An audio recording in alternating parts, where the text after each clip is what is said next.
किसान भाइयों, आज की इस वीडियो में हम बात करने वाले हैं कि गेहूं की फसल में पहला पानी लगाते समय हमें वो कौन सी 3 गलतियां हैं जो बिल्कुल भी नहीं करनी है, ताकि हमें अपने गेहूं की फसल में पौधे से अच्छा फुटाव भी देखने को मिले और अच्छा उत्पादन भी हमको प्राप्त हो।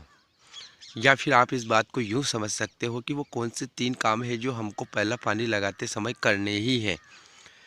इस वीडियो को आप आखिर तक ज़रूर देखना, क्योंकि ये वीडियो आपके बहुत ही काम की साबित होगी गेहूं की खेती में। वीडियो को अभी से लाइक कर दीजिए, ज़्यादा से ज़्यादा शेयर कर दीजिए, और अगर आप हमारे चैनल पर नए हो तो सब्सक्राइब करके बेल आइकन को ऑल पर दबा दीजिए। किसान भाइयों, गेहूं की खेती हमारे देश के अंदर किसान भाई बड़े पैमाने पर करते हैं, लेकिन ज़मीनें अलग अलग होने, तरीके अलग अलग होने की वजह से गेहूं का अच्छा उत्पादन किसान भाइयों को कहीं कहीं पर नहीं मिल पाता है। कुछ जगह पर किसान भाई सही तरीके से कुछ ज़रूरी बातों का ध्यान रखकर गेहूं की खेती करते हैं, जिससे कि उनको गेहूं में अच्छा उत्पादन मिलता है।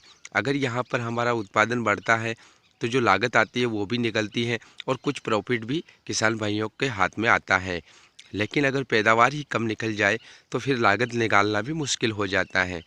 ऐसे में किसान भाई जब गेहूं लगा देते हैं, उसके बाद जब उसमें पहला पानी लगाते हैं तो कौन सी वो 3 मुख्य बातें हैं जो ध्यान में रखने वाली होती हैं। यहाँ पर एक बात और मैं आपको बता देना चाहता हूँ कि जिन किसान भाइयों ने पलेवा करके गेहूं की बोवनी की है, उन किसान भाइयों के यहाँ पर पहला पानी होगा।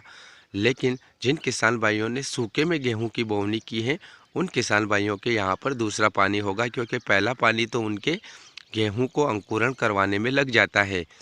तो यहाँ पर आपको ये समझने में आसानी हो जाएगी कि मैं जो पलेवा करके बोवनी करते हैं उनके लिए फर्स्ट पानी, और सूखे के बोवनी करने वाले किसान भाइयों के लिए दूसरा पानी हो जाएगा। तो जब आप अपनी फसल में पहला पानी लगाने के लिए जा रहे हो तो टाइम का यहाँ पर बहुत अच्छा आपको ध्यान रखना पड़ेगा। अगर आपने समय से पहले गेहूं की फसल को पानी लगा दिया तो नतीजा यहाँ पर आपके सामने ये आएगा कि एक तो आपके गेहूं की फसल में फुटाव कम देखने को मिलेगा, दूसरा आपके गेहूं में पीलापन भी आ सकता है। तो समय से पहले कभी भी पानी नहीं लगाना है। अगर आपने पलेवा करके गेहूं की बोवनी की है तो 1 महीने के बाद आपको पहला पानी लगाने की ज़रूरत पड़ेगी। और इसी बीच में अगर मौसम ख़राब होता है तो 1-2 दिन आप आज ज़्यादा भी निकाल सकते हो, क्योंकि अगर बारिश होने की संभावना होती है तो ऐसे में आप अपने गेहूं की फसल में यूरिया डाल के बारिश से उसमें पहला पानी लग जाएगा। तो यूरिया डालने की आप अगर बारिश आने वाली होती है, वेदर अगर अपडेट में बता रहा है, तो यूरिया डालने की पूरी कोशिश में रहे। दूसरी यहाँ पर जो महत्वपूर्ण बात आती है किसान भाइयों, कि जब यूरिया हम डाल रहे हैं और अगर हमने बुआई के समय जिंक सल्फेट का उपयोग नहीं किया है, तो किसान भाइयों आप यूरिया के साथ में जिंक सल्फेट मिला सकते हो 6 से 7 किलो प्रति एकड़ के हिसाब से, और यूरिया के साथ में उसका छिड़काव आप कर सकते हो। यूरिया का घोल जो होता है वो क्षारीय होता है, और जब हम जिंक सल्फेट का घोल बनाते हैं वो तेजाब के जैसे बनता है। तो क्षारीय और तेजाब को आपस में मिलाया जाता है, कोई रिएक्ट नहीं होता है।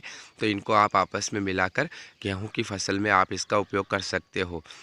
किसान भाइयों, एक चीज़ और मैं शेयर कर देता हूं कि जब आप गेहूं की फसल में पहला पानी लगाने के लिए जा रहे हो तो 1 महीने के बाद क्यों लगाना पड़ता है, क्योंकि देखिए गेहूं के पत्ते में लगभग 6 पत्तियां हो जानी चाहिए पौधे से। क्योंकि शुरुआत में क्या होता है कि पौधे का एक अंकुरण बाहर आता है, उसके बाद उसमें धीरे धीरे पत्तियां विकास होना शुरू होती है। लेकिन आपने अगर 2-3 पत्तियों का गेहूं है जल्दबाजी कर दी तो फिर उस गेहूं के अंदर फुटाव कम देखने को मिलता है। किसान भाइयों, गेहूं की फसल के लिए जो तीसरी जो प्रमुख बात है जो ध्यान देने वाली होती है, वह यह होती है कि गेहूं की फसल में कभी भी एक ही पानी में यूरिया का उपयोग मत कर देना। जैसे आप प्रति एकड़ अगर 2 बैग डाल रहे हो तो पहला पानी लगाते समय आपको सिर्फ 1 बैग ही डालना है। दूसरा बैग जो है आप दूसरा पानी लगाते समय डाल सकते हो, या फिर आप ऐसा भी कर सकते हो कि जब पहला पानी लगा रहे हो तब 70% यूरिया डाल दीजिए, जो भी आप डालना चाहते हो। बाकी बचा जो 30% यूरिया है उसको दूसरा पानी लगाते समय डाल दीजिए, क्योंकि एक बार में जो फसल होती है वो यूरिया का लगभग 20-25% ही उपयोग कर पाती है। बाकी का यूरिया खराब हो जाता है, वाष्पीकृत होकर आसमान में वायुमंडल में खो जाता है। तो इसके कम नुकसान के लिए आप इसके 2 भाग कर सकते हो, ताकि ये फसल को ज़्यादा मिलेगा तो फसल की वेजिटेटिव ग्रोथ भी अच्छी रहेगी, अच्छा फुटाव भी रहेगा, अच्छी कलरफुल भी रहेगी और अच्छा उत्पादन भी आपको देगी। तो किसान भाइयों, गेहूं की फसल में 3 प्रमुख बातें हैं जो आप ध्यान रखिए। इससे आपके उत्पादन पर काफ़ी सकारात्मक प्रभाव आपको देखने को मिलेगा। तो उम्मीद है आपको ये वीडियो ज़रूर पसंद आई होगी। लाइक शेयर सब्सक्राइब ज़रूर करना।